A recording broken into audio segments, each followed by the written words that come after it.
एल्विश यादव ने सिस्टम करके पूरे सिस्टम को ही लपेट लिया है। सोशल मीडिया पर एल्विश की ऐसी ऐसी तस्वीरें और वीडियोस वायरल हो रहे हैं जिसे देखकर कोई एल्विश को नशेड़ी बुला रहा है तो कोई उसे मेल शोविनिस्ट का टैग दे रहा है। सवाल है कि जिस नशे की बात हो रही है वो नशा भाई साहब है क्या?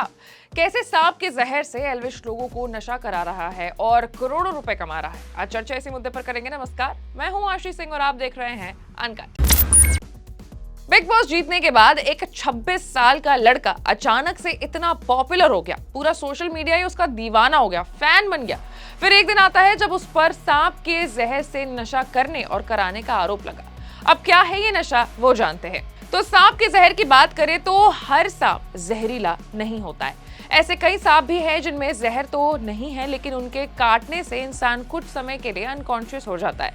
ड्रग्स का काम भी कुछ इस तरीके का ही होता है। ऐसे में ड्रग्स लेने वाले लोग जो हैं वो स्नेक बाइट को ज्यादा प्रेफर करते हैं। सांप का जहर नशीले पदार्थ का काम करता हो, लेकिन इसका जहर मिलना इतना आसान नहीं है। यही कारण है कि लोग सीधे तौर पर सांप से कटवाने के लिए भी तैयार हो जाते हैं।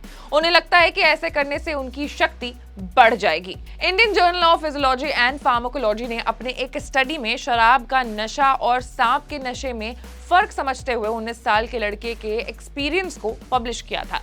इस रिपोर्ट के अनुसार नशे की लत के कारण 19 साल का वो लड़का हर दिन लगभग 20 सिगरेट पीता था। सिगरेट से भी ज्यादा स्ट्रॉन्ग नशा करने के चक्कर में उस लड़के ने नशे के साथ कोकेन, गांजा और अफीम भी लेना शुरू किया। एक दिन उसके दोस्तों ने उसे सांप के जहर से होने वाले नशे के बारे में बताया। पहले तो उसे लगा कि जहर से वो मर सकता है, लेकिन जब उसे यकीन दिला दिया गया कि ऐसा कुछ नहीं होता है तो उसने खुद को सांप से डसवाने का फैसला लिया। 19 साल के उस लड़के ने पहली बार गांजा फूकने के बाद अपनी जीभ पर सांप से कटवाया था। सांप के काटने के 3 से 4 मिनट बाद ही वो बेहोश हो गया, लेकिन कुछ घंटे बाद जब उसे होश आया तो वो आधी नींद में था। लड़के के अनुसार जब वो बेहोश था तो उस वक्त उसका एक्साइटमेंट एक्सट्रीम पर था। उसे लग रहा था कि वो हवा में उड़ रहा है। वहीं सांप से डसवाने के 7 दिन बाद वो पूरी तरीके से नॉर्मल हुआ और इसके बाद वो लगातार कई बार खुद को सांप से डसवाया करता था।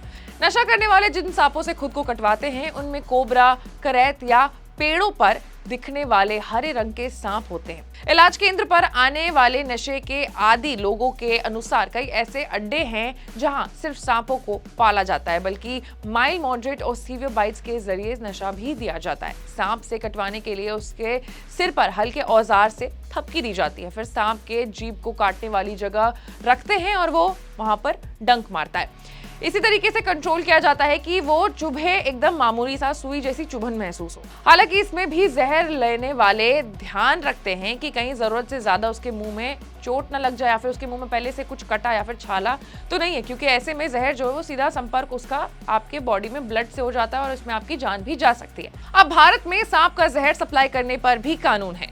तो wild life protection act 1972 of the Indian constitution में पौधों के अलग अलग प्रजातियों और जंगली जानवरों से बने उत्पादों के व्यापार के रेगुलेशन और कंट्रोल के लिए नियम बनाए गए थे। तो किसी भी जंगली जानवर को रखना, उसका किसी भी तरीके से इस्तेमाल करना वाइल्ड लाइफ प्रोटेक्शन एक्ट के सेक्शन 49 और सेक्शन 49B के तहत एक अपराध माना जाता है और ऐसे में कानून का उल्लंघन करने वालों को 3 से 7 साल तक की सजा भी मिल सकती है। ऐसे तमाम बड़े खबरों से अपडेटेड रहने के लिए आपको अनकट को लाइक, सब्सक्राइब और शेयर करना होगा। मैं थी आपके साथ आशीष सिंह।